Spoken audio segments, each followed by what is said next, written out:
you coming on the show, man. Appreciate everything you're doing out here in these streets, brother. Owner Yeah. of Black Guns Matter, as well as many other things, man. So let's just get right to it.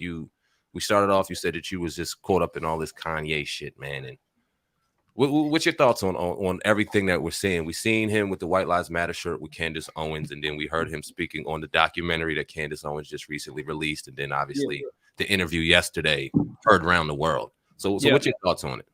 I think he's right half the time. He's wrong some of the time. Mm-hmm. The statement about George Floyd, that was a dumbass talking point that a lot of the white conservatives. I have a lot of conservative followers. Right. You know what I'm saying? And a lot of I've done Candace Owens' show. I mean, she's I think she means well, but I think she caught up in a certain level of like, you got to placate to the base, as most media outlets are. That's nothing special, and that's not a diss.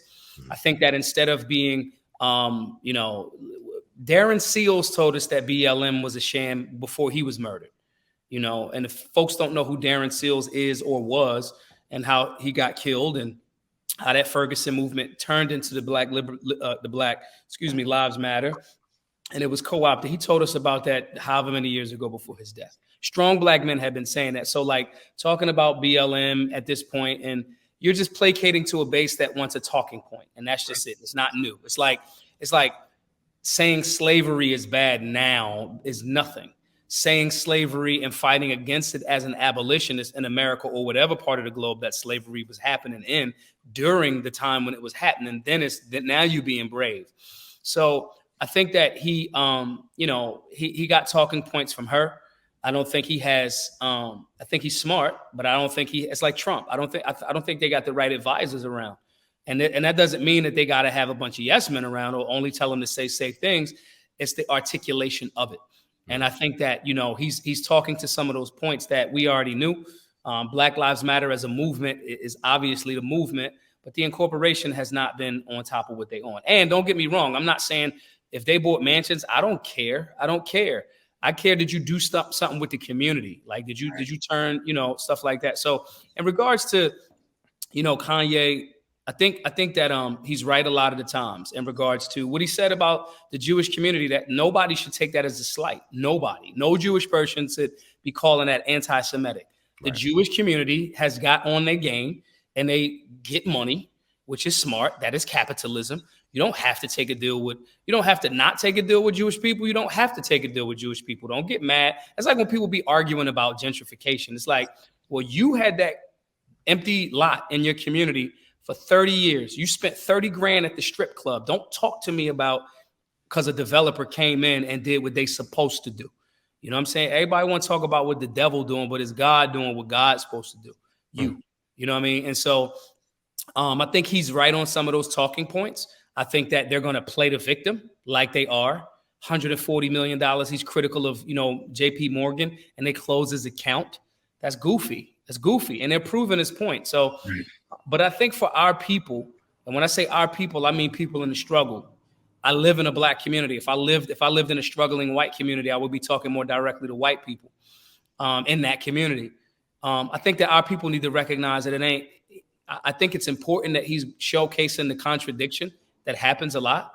He's showcasing, Charlemagne got on there and said he was speaking anti-Semitic. That's bullshit. It's not true. Anti-Semitic means I hate Jewish people, right? And that's not what was being said. But they're proving the point. But I think that our people need to recognize that we got way more work to do than like what is going on with Kanye West or entertainment in general. You know what I'm saying? Like our elected officials and so-called representatives are flirting with nuclear war with Russia. Like most people in America are not landowners. Like the general public is living like right above the poverty line. I think our people need to think about that. And if you want to pull excerpts from the Kanye thing, talk about that when he's talking about that. But I love that he's shaking up the narrative, and I love that they are proving him right. Some of the shit he's saying in regards to George Floyd dying, we wouldn't even have a question about whether George Floyd died with a knee on his neck, which has been proven unequivocally that that's how he died. Like he's just flat out wrong there. But we wouldn't even have that question if there wasn't a police officer kneeling on his fucking neck for 8 minutes. Right. So there's that. But the lesson from all of this is buy land, get guns, train, learn to grow some food, develop a skill set, support community organizations locally and on the state level, especially, that are doing the work like we're doing at the Solutionary Center, and just get your strength up, because whether he's an entertainer talking about these things or not, we are seeing the ramifications. He said something on that interview too. He said, if they're treating me like this and I have 140 million of my dollars in their bank, how do y'all think that they're going to treat everybody else? And I think that's real. So the realness should be applied into what you're doing to not have yourself in that position, to not have $2, $3, $5 million in their bank, not having very much in cash or assets, and being dependent on the state or, agents of the state, or even private sector people that we just seem to just give our money to. If Kanye wants to really, really showcase, I saw another part of that clip where he said he was talking to Puff, and Puff was like, yo, you should go buy a bank. He said, I don't know how. Well, you don't have to. One United Bank is a black bank. Like, just transfer your $140 million right there. So that's my kind of long-winded take on the whole Kanye thing. If we're not using it, he getting hit by some grifters for sure, and he doesn't have the articulate nature to read, or the time and energy to read and study like somebody like us would or do. So he's getting talking points. Some of them are right, some of them are absolutely wrong. Respect to Candace Owens, but that shit is all the way wrong. Most of the talking points he gets from her are, repulsive to the black community. So you can't repulse the black community while saying you're trying to empower the black community to go in a different political and social direction. So there's a bunch of lessons for us in that, but it's bigger than entertainment.